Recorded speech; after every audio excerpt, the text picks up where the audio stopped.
Okay, well, we actually do have a lot of topics to get into with the USMNT. And we're going to start with our Geico Get More. Lahoud, how does Mauricio Pochettino get the best out of this USMNT squad to take some positive steps forward? Yeah, we've criticized the lack of a number 9 for this U.S. men's national team in the Poch era, and the time is now to deliver. You have two of the best options, the third one being Ricardo Pepi, who's not in this squad. Flo Balogun is part of this roster. Flo Balogun that I saw, you need to feed the front line. Josh Sargent as well is cooking in the championship and getting early service into them, breaking lines early, getting it to their feet so they can spin and roll defenders. That's how you get more goals. The second one, it's simple. Remember, Nico, Nigel, and I, we asked this team, when are you going to show up and really just be that aggressor? Well, they need to bring your hard hat. I had a previous manager when I was coming through the ranks who said, at the end of the day, the quality may not be there, but you need to always bring your hard hat, bring the passion, show us that you care, and please, for the love of God, kick someone. That's what I did for a living. It lasted me 12 years as a professional. Hopefully, Tyler Adams will have that infectious nature about him. He won't be the only one kicking someone. Last but not least, collective defensive aggression. When we saw this at the Gold Cup, we saw good things, but in the final against Mexico, they sat back way too much for my liking. This is a U.S. team that when they're on the front foot, I'd like to see them press South Korea and even Japan. Both of those sides are uncomfortable when they get pressed. I think we just got a glimpse as to how Lahoud prepared as a pro, right? Kick somebody, defensive aggression, and get the ball forward as quickly as possible. Absolutely, bro. he's the epitome of Roy Keane. How much you smashing this guy? You can win the match, but you're not going to get off without getting a little something. Look, I love it because it goes along with what especially some of these players have been saying, that there needs to be more fight within this group. Aaron, in addition to that, what do you want to see from the USMNT? That, honestly, it's the fight. That is what it comes down to. That has been the hallmark of this U.S. men's national team from the very beginning. It's never been we're going to have the most quality, we're going to play the prettiest football, but we knew every single time that team stepped on the pitch, they were most likely going to outwork who was across from them. That's what I want to see. I want to see them outworking every single player that's directly in front of them. That's all I want, is just the effort.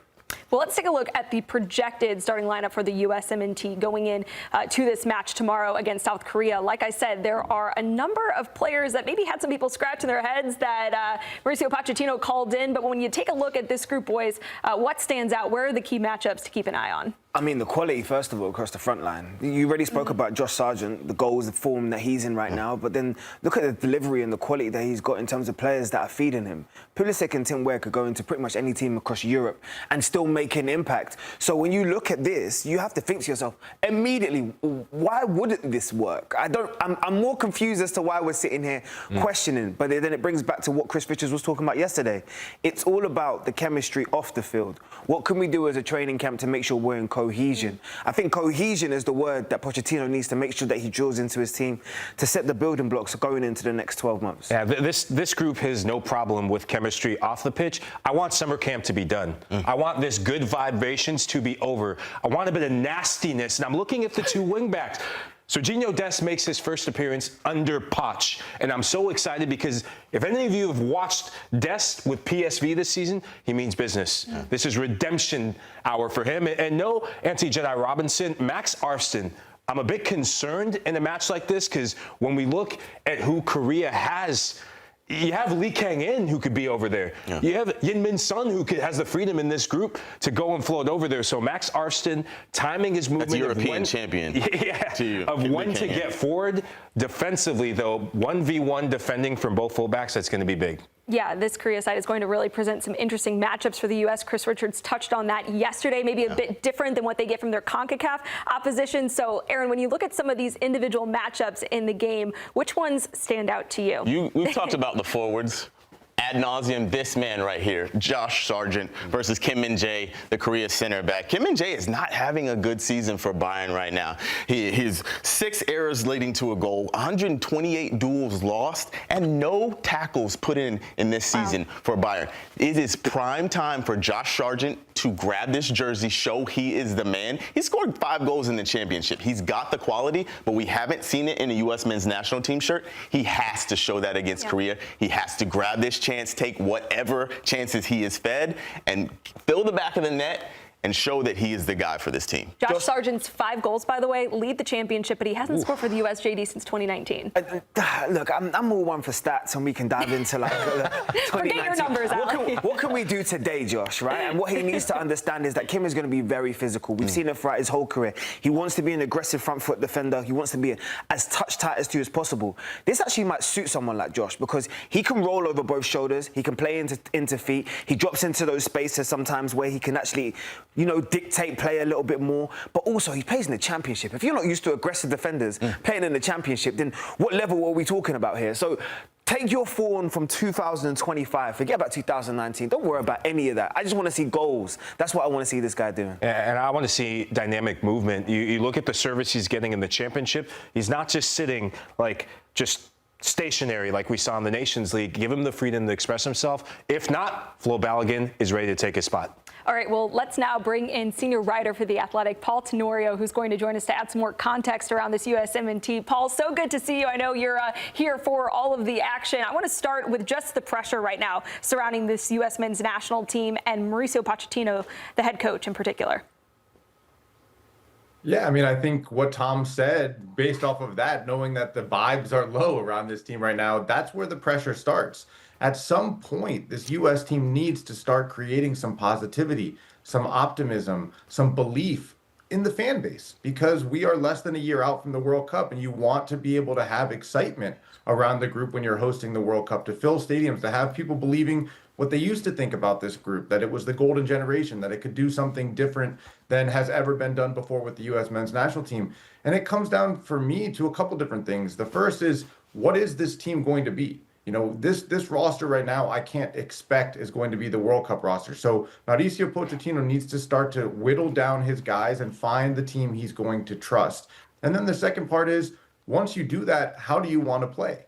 Because this team that we're going to see on Saturday and on Tuesday with Christian Pulisic and Tim Weah on the wings is going to attack far differently than the team we saw in the Gold Cup. So how is this team going to play? What does Mauricio Pochettino want the U.S. to look like? I don't think we know either of those things right now, and we need to start to solve and address some of those issues right away in this camp, and especially, I think, in how this team attacks now that you have something resembling the forward line that we could see at the World Cup.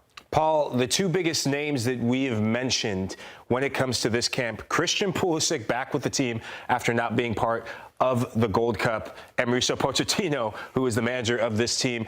Now that Christian's back, what's the status of their relationship?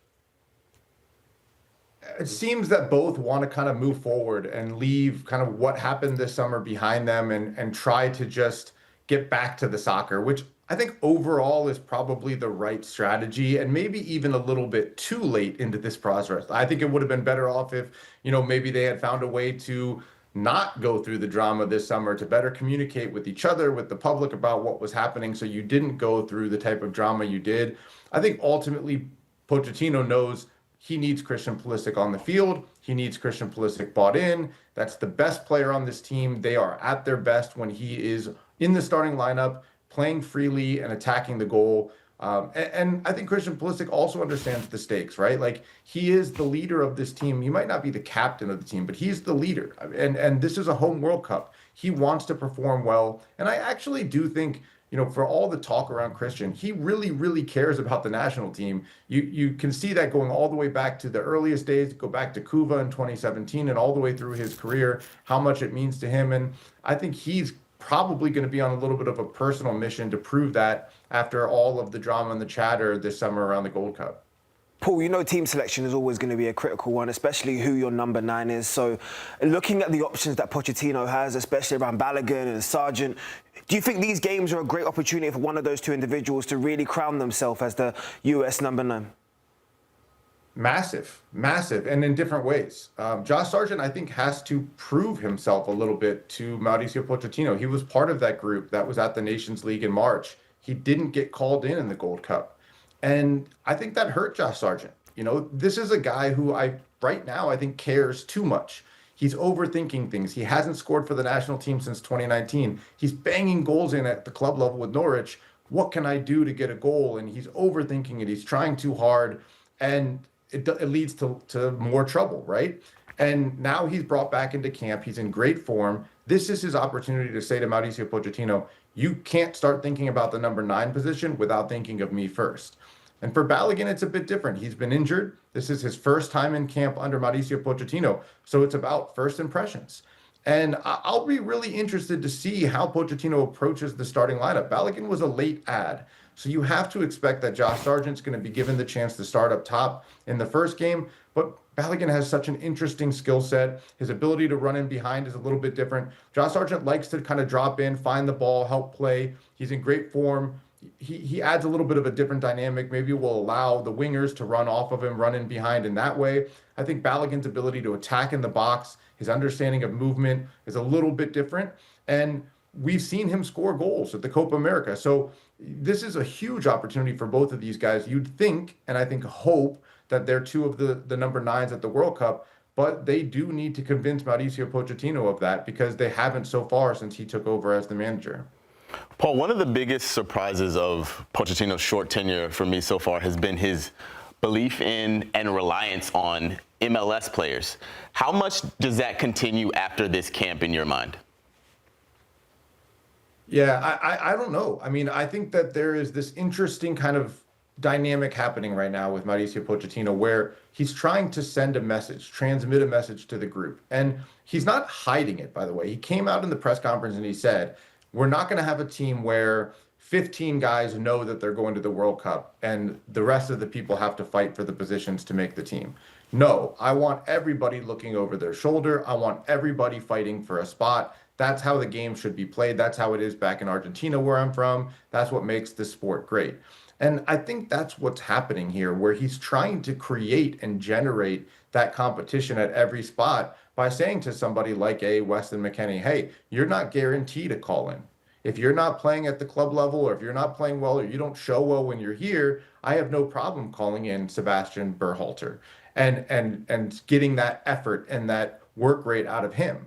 And I think there is obviously value in that. You don't want people to think that they're guaranteed a spot. I think that can create some of the complacency and some of the issues that we saw in past tournaments. That being said, there is a difference in quality. And when you get to the World Cup, quality is going to win out. You know, I think back to the 2022 World Cup, where Jesus Ferreira had been a very productive forward in the regional competition. But when he was in the starting lineup against Holland, it just felt like he wasn't up to that level, that standard, that he couldn't help the team as much as other options might have been able to. And so that highlights leaving Ricardo Pepi at home and bringing Jesus Ferreira instead. Those are the types of decisions where ultimately I do think at some point Pochettino has to understand that where there is a significant gulf in quality, there needs to be work done to bring the better players into the group, to get them the right mentality, to make them a bigger part of this team.